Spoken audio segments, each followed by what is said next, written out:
Hello, and Merry Christmas to you. I'm Pastor Jeff Backer, and I'll be preaching this week at First Lutheran Church in downtown Sioux Falls, South Dakota. We are a congregation of the ELCA. Our gospel text for this Sunday comes to us from the Gospel of Matthew in chapter 2, verses 13 through 23.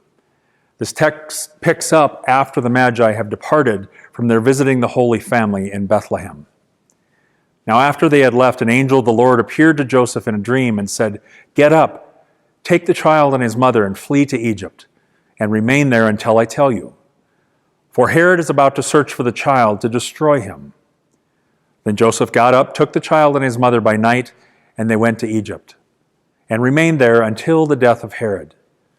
This was to fulfill what had been spoken by the Lord through the prophets, "Out of Egypt I have called my son."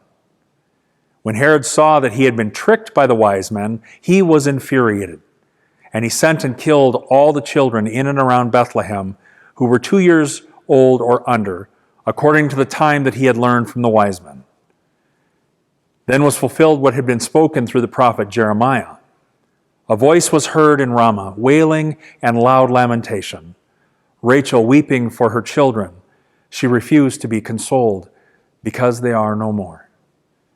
When Herod had died, an angel of the Lord suddenly appeared in a dream to Joseph in Egypt and said, "Get up, take the child and his mother, and go to the land of Israel, for those who were seeking the child's life are dead."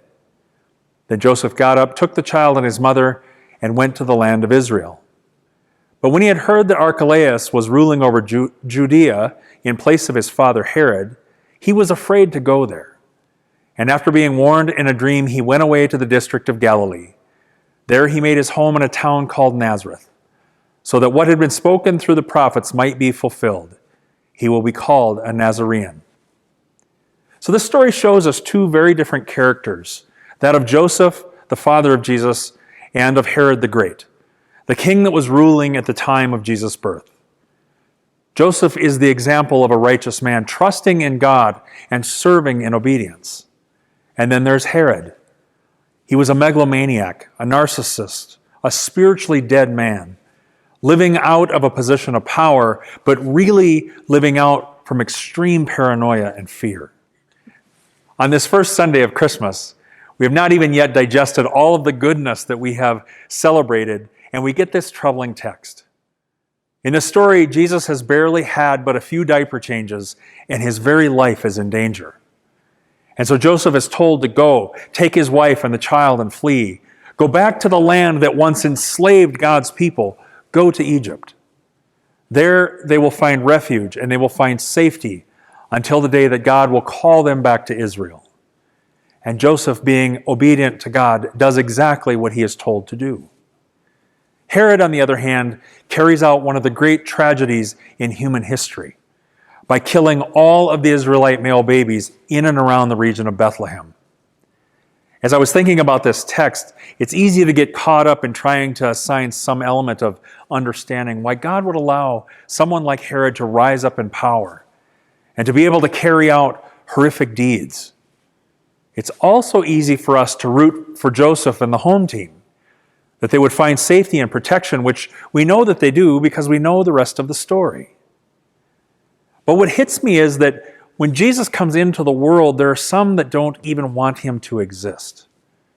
And yet there are others that are completely obedient to what God calls them to do.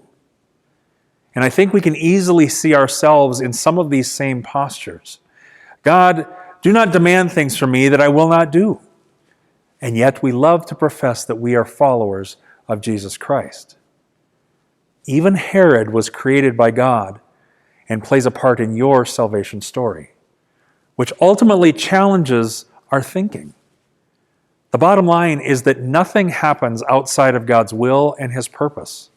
And while we may question why God allows horrific things to happen in this world, he is ultimately God, and he is in control. Come join us this week at 5 o'clock on Saturday evening in Christ the Victor Chapel, then at 8, 9:30, or 11 a.m. on Sunday as we gather in the main sanctuary. As we hear this word again that comes in Jesus Christ that tells you, God has you. I'll see you in church.